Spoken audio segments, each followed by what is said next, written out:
Hi friends, welcome to our channel RK compy world. నేను మీ రమేష్.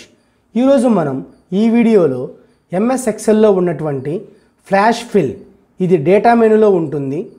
ఈ ఆప్షన్ గురించి క్లియర్గా తెలుసుకుందాం. ఫస్ట్ ఎక్సెల్ ఓపెన్ చేద్దాం. దానికోసం విండో ప్లస్ ఆర్, ఎక్సెల్ యొక్క ఎగ్జిక్యూటబుల్ నేమ్ ఎక్సెల్ టైప్ చేసి ఎంటర్కి ప్రెస్ చేయండి.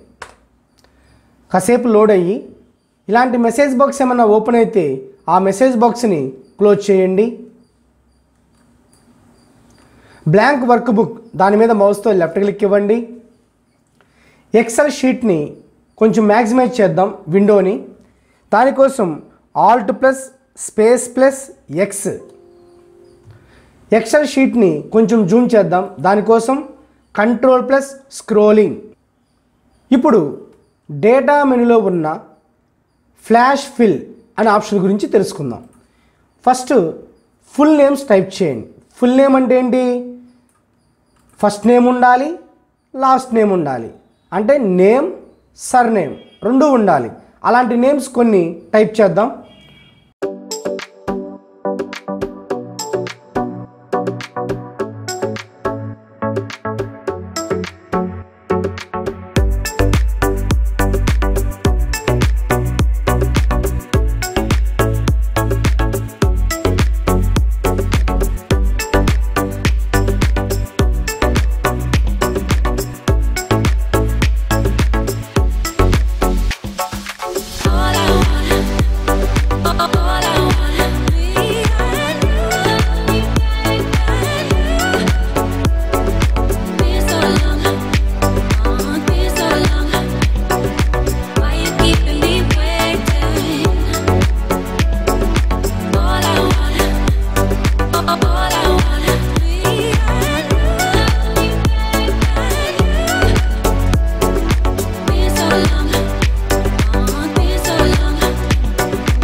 ఇలా కొన్ని నేమ్స్ టైప్ చేశాను. First name, last name, first name, last name. పక్కన చూడండి, పక్కన ఉన్న కాలంలో ఫస్ట్ నేమ్ మాత్రం డిస్ప్లే అవ్వాలి. దాని పక్క కాలంలో సెకండ్ నేమ్. కాలం విడ్త్ కొంచెం పెంచండి చాలకపోతే. ఏ అనే కాలంలో ఫస్ట్ నేము లాస్ట్ నేము రెండు కంబైన్ చేసి ఉన్నాయి. బి అనే కాలంలో ఫస్ట్ నేమ్ ఒక్కటే ఇచ్చాను. సి అనే కాలంలో సెకండ్ నేమ్ ఒక్కటే ఇచ్చాను. అంటే ఇప్పుడు ఏ అనే కాలంలో ఉన్న నేమ్ని టూగా డివైడ్ చేయాలి, టూగా పార్టీషన్ చేయాలి. ఒకటేమో ఫస్ట్ నేమ్, ఫస్ట్ ఉండేది ఫస్ట్ నేమ్, తర్వాత ఉండేది లాస్ట్ నేమ్. ఇప్పుడు ఈ కింద ఉన్న నేమ్స్ కూడా ఫస్ట్ నేమ్ సపరేట్గా, లాస్ట్ నేమ్ సపరేట్గా డివైడ్ అవ్వాలి. ఇక్కడ ఏ అనే కాలంలోనేమో ఫస్ట్ నేమో లాస్ట్ నేమో రెండు కలిసి ఉన్నాయి. కానీ నాకు బి అనే కాలంలో ఫస్ట్ నేమ్ మాత్రమే రావాలి, సి అనే కాలంలో లాస్ట్ నేమ్ మాత్రమే కావాలి. దానికోసం నేను ఏం చేయాలి అంటే,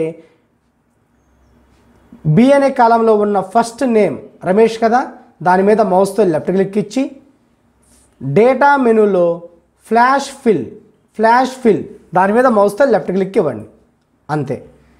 కింద ఉన్న నేమ్స్లో ఫస్ట్ నేమ్ ఏదైతే ఉందో అది సపరేట్ అయ్యి ప్రింట్ అవుతుంది. అలాగే సి అనే కాలంలో సెకండ్ నేమ్ ఒక్కటే ఉంది, మిగతావి కూడా సెకండ్ నేమ్ డివైడ్ అయ్యి ప్రింట్ అవ్వాలి. సెకండ్ నేమ్ దగ్గర కర్సర్ క్లిక్ ఇచ్చి డేటా మెనూ ఫ్లాష్ ఫిల్ మౌస్తో లెఫ్ట్ క్లిక్ ఇస్తే చాలు. ఈ ఏ అనే కాలంలో ఉన్న సెకండ్ నేమ్ కూడా సపరేట్ అయ్యి సి అనే కాలంలో ప్రింట్ అవుతాయి. ఈ విధంగా మనం డేటా మెనూలో ఉన్న ఫ్లాష్ ఫిల్ అనే ఆప్షన్ చేయొచ్చు. ఈ వీడియో మీకు అర్థమైతే లైక్ చేయండి, షేర్ చేయండి, కామెంట్ చేయండి. ఎవరైతే నా ఛానల్ ఫస్ట్ టైం చూస్తున్నారో వాళ్ళు సబ్స్క్రైబ్ చేయడం మర్చిపోవద్దు. అలాగే పక్కన ఉన్న బెల్ బటన్ మీద క్లిక్ ఇస్తే నా యొక్క నోటిఫికేషన్స్ మీకు వస్తూ ఉంటాయి. Thank you so much.